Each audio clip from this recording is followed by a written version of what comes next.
آیت نمبر 23 رکوع شروع ہو رہا ہے۔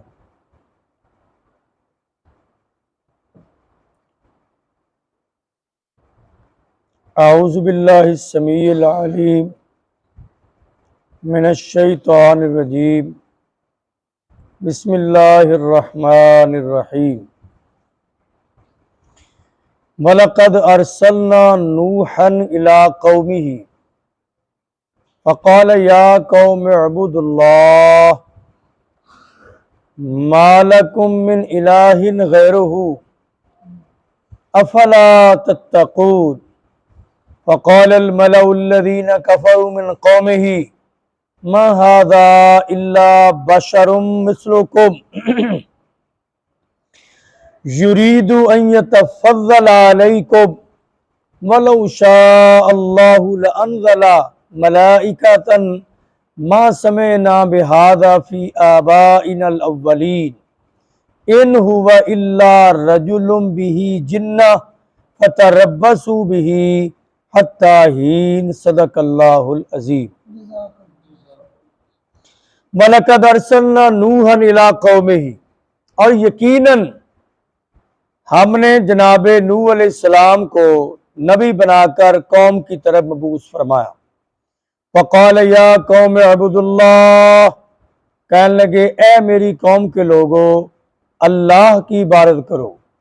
ما لکم من الہ غیرہ، اللہ کے علاوہ اور کوئی سچا معبود نہیں ہے۔ افلا تتقون، کیا تم ڈرتے نہیں؟ فقال الملأ الذین کفروا من قومہ، قوم کے کافر سرداروں نے کہا ما ھذا الا بشر مثلکم، نہیں ہے یہ مگر تمہارے جیسا انسان، یرید ان یتفضل علیکم، اور اس کی منشا یہ ہے کہ یہ تمہارے اندر میں سے فضیلت اور عظمت حاصل کرنا چاہتا ہے۔ وَلَوْ شَاءَ اللَّهُ لَأَنزَلَ مَلَائِكَةً، اگر اللہ چاہتے نبی بنانا تو فرشتہ اتار دیتے۔ مَا سَمِعْنَا بِهَٰذَا فِي آبَائِنَا الْأَوَّلِينَ، ہم نے اپنے آباؤ اجداد جو پہلے ہیں ان میں یہ نہیں سنا۔ ان هو الا رجل به جنۃ، نہیں ہے یہ آدمی مگر اس کو جنون ہے، دیوانہ ہے۔ فتربصوا به، تم انتظار کرو اس کا، حتی حین، ایک وقت تک۔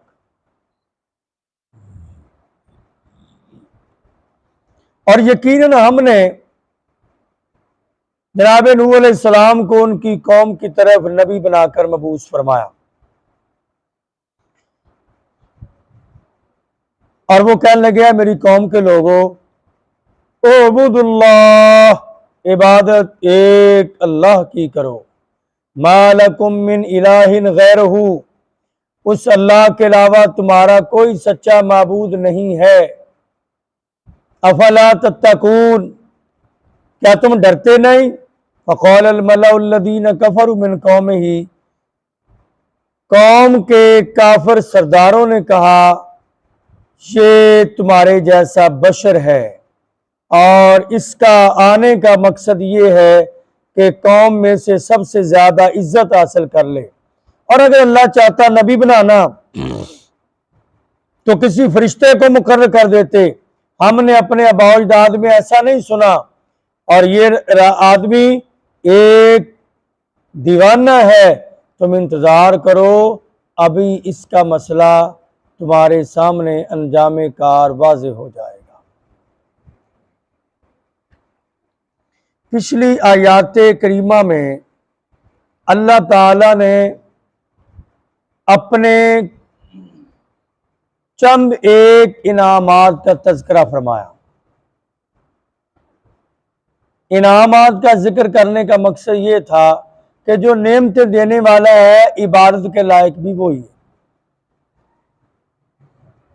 خشک چارہ یا سبز چارہ ڈال کر اور اس کے اندر سے سفید اور غذائیت سے بھرپور دودھ نکالنے والا صرف اللہ ہے اور کوئی نہیں۔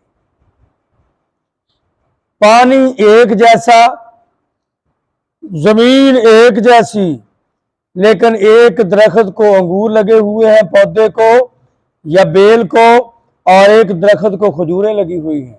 اسی زمین سے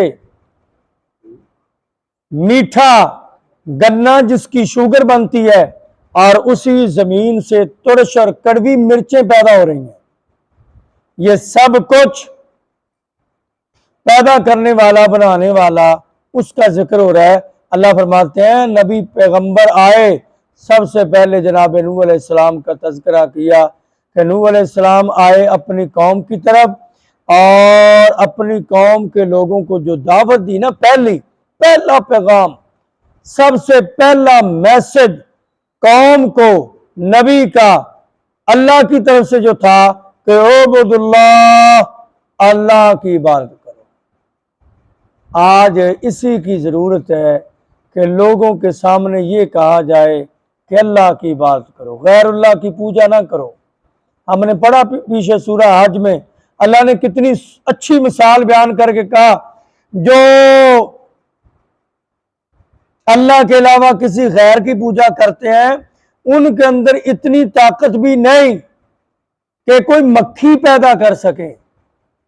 پیدا کرنا تو درکنار، مکھی سے چھینا ہوا، جو مکھی نے ہم سے چھینا ہوا ذرہ ہے وہ واپس